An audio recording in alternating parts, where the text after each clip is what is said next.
It's 8:30. Good morning. I'm Ian Crouch with Hunter News. The cleanup continues following last night's wild weather which lashed the lower Hunter.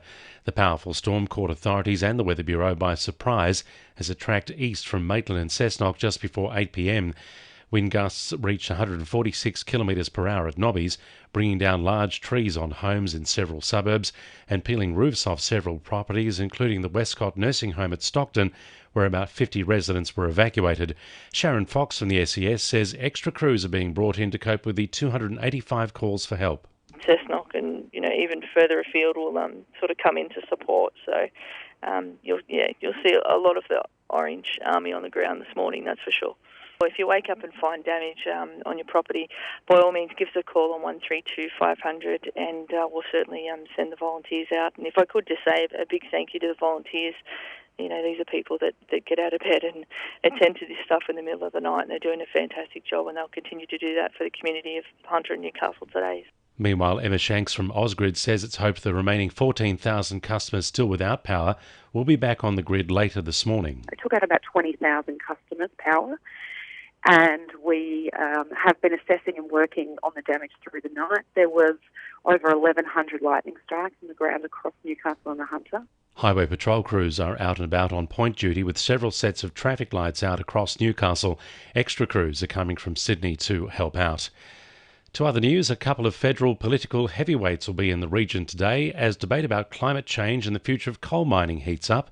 It follows the resignation of Hunter MP Joel Fitzgibbon from the Shadow Ministry last week over Labor's climate policy.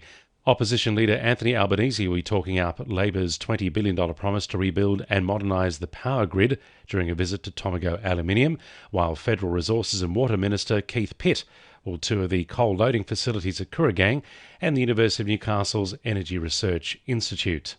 Charlestown MP Jodie Harrison is hoping this afternoon's budget will help the Hunter come out of COVID-19 in great shape.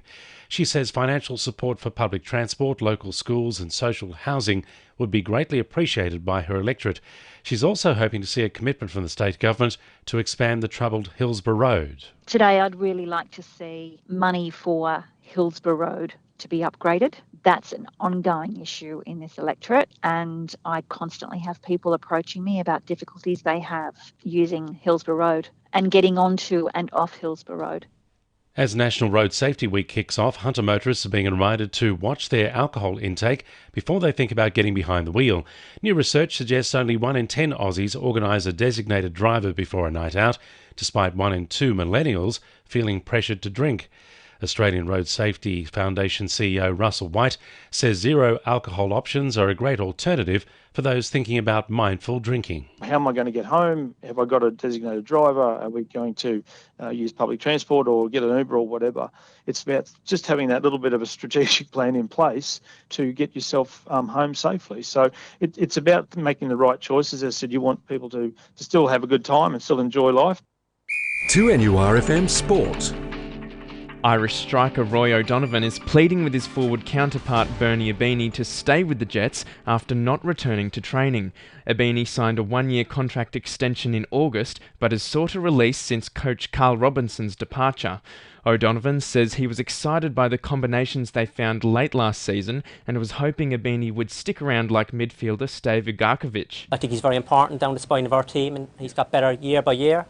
And I think he should be a Socceroo already. I think that's coming. And I don't see any reason why he can't do that in the Newcastle Jets shirt. Jets defender Johnny Katrumbis is also putting his all into pre-season training as he pushes for a spot on the Olyroos side. Katrumbis is one of 4 Newcastle players hoping to make it on the Olympic team.